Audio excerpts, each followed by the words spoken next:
In a neighborhood ruled by regulations and perfectly manicured appearances, I asked for something simple. Just 2 extra feet of driveway to protect the car my father and I had rebuilt together.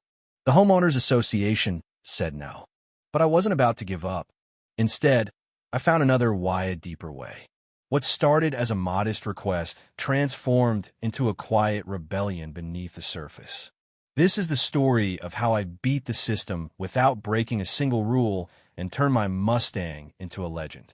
Jacob Martin never asked for much. He wasn't flashy or loud. A systems engineer by trade, he valued precision, order, and calm, the kind of man who grilled a steak to the perfect temperature every time. But nothing he worked on compared to what he and his late father built together. A 1967 Mustang Fastback in a deep crimson that shimmered under the sun. They named her Ruby. Ruby wasn't just a car. She was the embodiment of memory and muscle, reborn bolt by bolt in the garage where Jacob and his father had spent countless weekends laughing, arguing, and learning from one another. When Ruby's engine came to life, it wasn't just the rumble of an old car. It was the heartbeat of legacy. So when the narrow, decorative driveways in the gated community of Willow Glen couldn't accommodate Ruby without leaving her exposed to the elements and reckless passing vehicles, Jacob did what he always drafted a plan. Just 2 feet of additional concrete, seamless with the existing design, keeping everything within aesthetic harmony. He followed every step, submitted detailed blueprints, paid the application fee, even used HOA-preferred vendors for measurements and design specs. And then he waited. The rejection came 2 weeks later, signed by Vivian Kendall, HOA president and self-appointed queen of suburban uniformity. A retired art curator with an eye for conformity and a disdain for deviation, Vivian wrote in her reply, "Due to architectural consistency policies, we regret to inform you that your request cannot be approved. We suggest alternative solutions, such as storing the vehicle off-site or selling it." Jacob didn't reply. What he felt wasn't Radget, was clarity. He knew Vivian. Everyone did.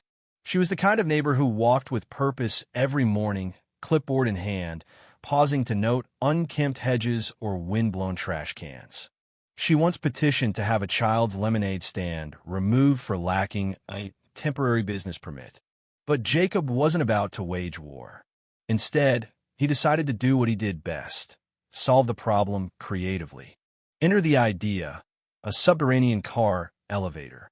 The concept was radical, maybe even excessive, but it was also perfect. The HOA had jurisdiction over the surface, not what lay beneath. As long as the ground-level appearance remained unchanged, Vivian and her board had no power to intervene. Jacob enlisted the help of Eric Dorsey, a contractor known for his work in urban underground storage and retrofitting wine cellars beneath historic homes. The two worked in quiet tandem, filing all necessary permits directly through the city's infrastructure department, not the HOA. When excavation began, curiosity stirred. Neighborly interest disguised itself as concern. Mrs. Winslow brought over banana bread, her eyes darting to the machinery in Jacob's yard. George Calhoun offered unsolicited advice about flood runoffs. Within days, Vivian herself appeared, flanked by 2 board members. "This construction wasn't approved," she announced, her tone sharp. Jacob calmly pointed to the staked permit sign in the front lawn, a bright yellow sheet of municipal authority. "Everything is cleared by the city," he said. "HOA doesn't have jurisdiction beneath ground level." Vivian snapped a photo. Her lips pressed into a line, and she walked off without another word. Word spread. Weekends brought a small gathering of onlookers. Children peered through fences. Teens filmed TikToks. But Jacob stayed focused. There were delays, setbacks, a hydraulic failure here, a weather delay there. Eric jokingly called the project a logistical nightmare. But Jacob didn't waver. He remembered his father saying, "Measure twice, cut once. And if they say no, find a smarter way to say yes." 6 weeks later, the elevator was ready. On a crisp Saturday morning, Jacob invited a few neighbors for a demonstration. Ruby, waxed to perfection, rested atop the polished steel platform. The mechanism hissed quietly as she descended into the earth, disappearing into a climate-controlled vault, leaving the driveway above smooth and untouched. Cheers broke out. Kids clapped. One man filmed the whole thing and called it the Batmobile moment. Vivian arrived minutes later. "This is a violation," she snapped. "City inspector's right over there," Jacob replied, waving to a man in a hard hat reviewing documents. The inspector looked up, nodded, and said, "All perfectly within code." Vivian didn't argue. She turned and left. But her response came swiftly. The following week, Jacob received notices. Improper lawn edging. Visible trash bins on a non-collection day. Porch light exceeding brightness limits. The pettiness escalated. Jacob, ever meticulous, documented everything. Installed security cameras. Logged timestamps. Submitted appeal after appeal. Every complaint was overturned. Then came the annual HOA meeting. Vivian had one last card to play, a motion to retroactively ban underground modifications. The room buzzed with anticipation. Attendance was unusually high. Vivian opened with practice calm. She spoke of community values, slippery slopes, and the importance of visual continuity. She painted Jacob's project as a dangerous precedent. Jacob stood when she finished. He didn't raise his voice. He simply handed out folders.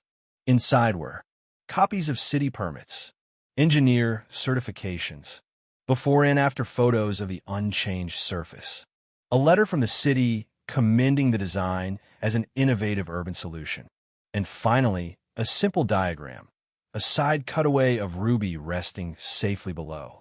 When he finished, silence lingered. Then Mrs. Winslow spoke. "My granddaughter wants to study mechanical engineering now. Because of that elevator." George Calhoun nodded. "It's smart. And it looks clean." The vote was called.